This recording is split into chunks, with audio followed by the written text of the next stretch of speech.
महाराष्ट्रात विधान परिषदेच्या एकूण 9 जागांसाठीची निवडणूक जाहीर करण्यात आली.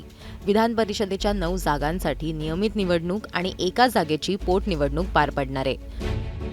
निवडणूक आयोगानं महाराष्ट्रातील विधान परिषद निवडणुकीचा कार्यक्रम जाहीर केला. त्यावेळेला असं सांगितलंय की या 10 जागांसाठीची निवडणूक ही 12 मे रोजी पार पडणार आहे. याच धर्तीवर आता महायुती आणि महाविकास आघाडी यांच्यात कोण उमेदवार असणार याबाबत चर्चा सुरू झाल्या आहेत. भाजपच्या कोर कमिटीची सुद्धा विधान परिषद निवडणुकीच्या अनुषंगानं बैठक पार पडली. तर दुसरीकडे काँग्रेसचे प्रदेशाध्यक्ष हर्षवर्धन सपकाळ यांनी मातोश्रीवर जाऊन उद्धव ठाकरेंची भेट घेतली आहे.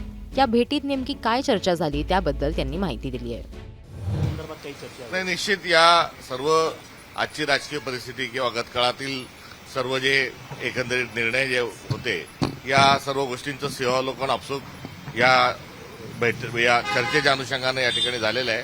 त्यामुळे येणाऱ्या काळात तिन्ही पक्ष एकत्रित बसून जो संवादाच्या माध्यमातून चर्चेच्या माध्यमातून या संदर्भामध्ये निश्चित एक चांगल्या वातावरणामध्ये निर्णय होईल. एक म्हटलं जातं आहे सपकाळ साहेब की उद्धव ठाकरे जर उमेदवार असतील तर निवडणूक बिनविरोध होईल.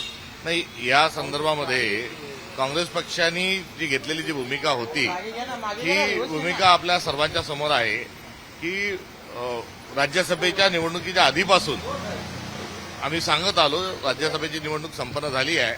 त्यावेळेस काँग्रेस लढू शकले नाही ही वस्तुस्थिती आहे. मात्र उद्धवजी जे आहेत हा महाविकास आघाडीचा चेहरा आहे आणि ते विधान परिषदेमध्ये जर जात असतील तर निश्चित आनंद होईल हे यापूर्वीच सांगितलेलं आहे. काही चर्चा झाली का उमेदवारी? उमेदवारीच्या संदर्भात चर्चा आजच्या बैठकीमध्ये होणं हे काही अपेक्षित नव्हतं. एक संवाद आणि एकंदरीत कुठच्या पद्धतीनं महाविकास आघाडीनं पुढे गेलं पाहिजे या संदर्भातला संवाद अत्यंत महत्वपूर्ण होता. सपकाळ साहेब, मुद्दा हा आहे की तुम्ही आज उद्धव ठाकरेंना भेटलात, संजय राऊतही होते. उद्धव ठाकरेंची नेमकी काय भूमिका आहे? ते निवडणूक लढण्यास इच्छुक आहे, त्यांनी तुमच्याकडे त्यांची भूमिका काय होती यावर मी भाष्य करणं हे योग्य नाही. त्यामुळे या संदर्भात मला वाटतं काही बोलण्याची आवश्यकता नाही. याशिवाय विजय वडेट्टीवार यांनी सुद्धा ट्विट करत त्यांचं मत मांडलंय. ते असं म्हणालेत की उद्धव ठाकरे जर स्वतः विधान परिषदेवर जाणार असतील तर आमचा त्यांना पाठिंबा असेल, पण जर असा निर्णय होणार नसेल तर मात्र महाविकास आघाडीला या सर्वाबाबत चर्चा करावी लागेल. तर दुसरीकडे सुप्रिया सुळेंनी सुद्धा ट्विट करत उद्धव ठाकरेंच्या नावालाच पाठिंबा दिल्याचं स्पष्ट झालंय. राष्ट्रवादी काँग्रेस शरद पवारांच्या पक्षाकडून सुद्धा उद्धव ठाकरेंच्या नावाला पाठिंबा असल्याचं सुप्रिया सुळेंच्या ट्विटमधनं स्पष्ट होतंय. आमच्या पक्षाचं सुद्धा उद्धव ठाकरेंनीच ही निवडणूक लढवावी आणि विधान परिषदेत जावं अशी भूमिका असल्याचं सुप्रिया सुळेंनी त्यांच्या ट्विटमधनं स्पष्ट केलंय.